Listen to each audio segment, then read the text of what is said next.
آج کی تاریخ کے اندر بھی لوگ یزید کی حمایت کا دم بھرتے ہیں. یزید استعارہ ہے ظلم و جبر کا، جور و زیادتی کا. کس طرح کوئی یزید کے ساتھ کھڑا ہو سکتا ہے؟ جس کے ساتھ کوئی کھڑا ہو اس کو کچھ تو اس کے اندر نظر آنا چاہیے. اور پھر مجھے بتائیے کہ ایک طرف امام حسین ہوں، ایک طرف یزید کھڑا ہے جس پہ پوری تاریخ کی گواہیاں ہیں کہ وہ شرابی تھا، وہ بندروں کے ساتھ کھیلتا تھا، اس کی پرورش ایک عیسائی قبیلے میں ہوئی، اس کی ماں کو طلاق دے دی تھی حضرت امیر معاویہ رضی اللہ تعالیٰ عنہ نے، اور جا کے ایک قبائلی علاقے میں اپنی ماں محسون کے ساتھ اپنے نانا بہدل کی تربیت کے اندر اس نے شب و روز گزارے ہیں اور پروان چڑھا ہے. ایک وہ ہے، اور دوسری طرف جس نے حضور کا لعاب لیا، حضور کے کندھوں پہ کھیلا، آغوش میں پرورش پائی، حضور علیہ السلام کے کندھوں پہ سوار ہوا، حضور سجدے میں ہیں تو حالت سجدہ میں حضور کی پشت پہ بیٹھا، حضور علیہ السلام کی قربت کا نور پایا، جس کے گھر کا دروازہ مسجد نبوی کے اندر کھلتا تھا، وہ حسین ہے. اور پھر حضور نے خبر کیا دی؟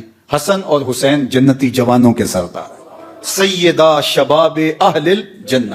ایک طرف وہ کھڑا ہے جس کو حضور کی زبان سے جنتی جوانوں کا سردار کہا گیا، اور دوسری طرف ایک ایسا شخص کہ جس کی زندگی گناہوں سے، بدکاریوں سے، شریعت کی خلاف ورزیوں سے، جور و جبر، ظلم اور زیادتیوں سے بھری پڑی ہے. دوسری جانب وہ کھڑا ہے. میں تو نہیں موازنہ کرتا، موازنہ ہے ہی نہیں. یہ نسبت خاک را بعالم پاک، کہاں حسین ابن علی اور کہاں یہ ناپاک شخص. اب اگر کوئی یزید کے لیے نرم گوشہ رکھتا ہے تو 100 بار رکھے. کنت ہم جنس با ہم جنس پرواز، کبوتر با کبوتر باز با باز. اب اس کا میلان اگر یزید کی طرف ہے تو ظاہر ہے گندگی کا کیڑا کدھر جائے گا؟ گندگی کا کیڑا پھولوں کی طرف تو نہیں آ سکتا. اس لیے جس کی جو جنس ہوگی اس کو وہی قرار ملے گا. میں کہتا ہوں تمہیں یزید مبارک، ہمیں حسین ابن علی مبارک. اللہ اکبر. اللہ نے حسین ابن علی کو جو عظمتیں عطا فرمائی ہیں، جو رفعتیں عطا فرمائی ہیں، جو شانیں عطا فرمائی، تو ہمارے لیے اتنا کافی ہے کہ حضور نے فرمایا کہ وہ جنتی جوانوں کے سردار ہیں. یہ معال کار ہے، یہ انجام کار ہے.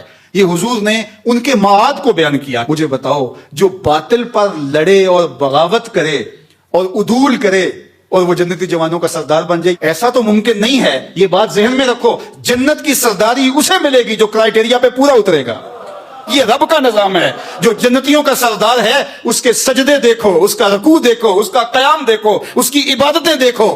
کسی نے کہا کہ حسین ابن علی نے شہزادوں کی طرح زندگی گزاری اور کربلا میں آ کے شہید ہو گئے. اور میاں تم بھول گئے ہو، 26 ہجری میں کون تھا جس نے طرابلس کی جنگ لڑی تھی؟ 30 ہجری میں جنگ جرجان کے لیے کون گیا تھا؟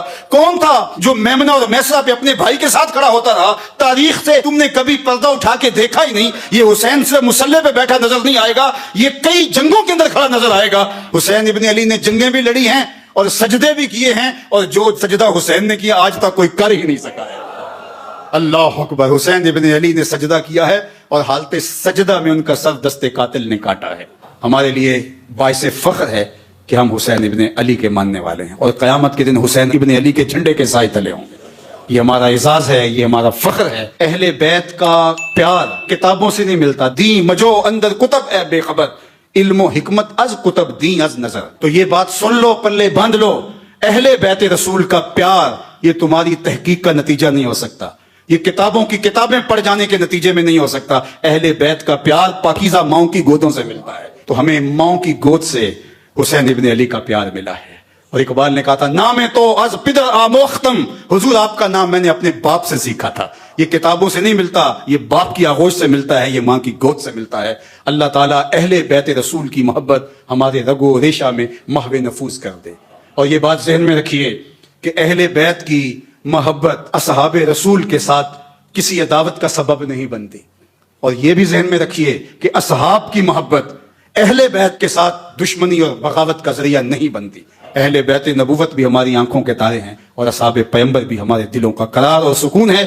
اور صحابہ کے لیے اہل بیت کی محبت دیکھیے، اور اہل بیت کے لیے صحابہ کی محبت دیکھیے. صحابہ اگر اہل بیت کو حضور کے کندھوں پہ دیکھتے ہیں تو حضرت عمر کیا بول رہے ہیں؟ واہ واہ کیسی سواری میسر آئی حسنین کو. تو حضور مسکرا کے کہتے ہیں، عمر سواری دیکھتے ہو، سوار بھی تو دیکھو.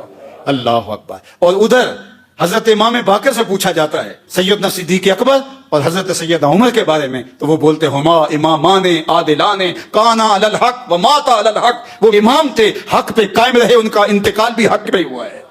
تم نے کہاں سے دین لیا ہے؟ اقبال بولا، تو کہ نشناسی خفیرہ از جلی ہوشیار باش، اے گرفتار ابو بکر و علی ہوشیار باش.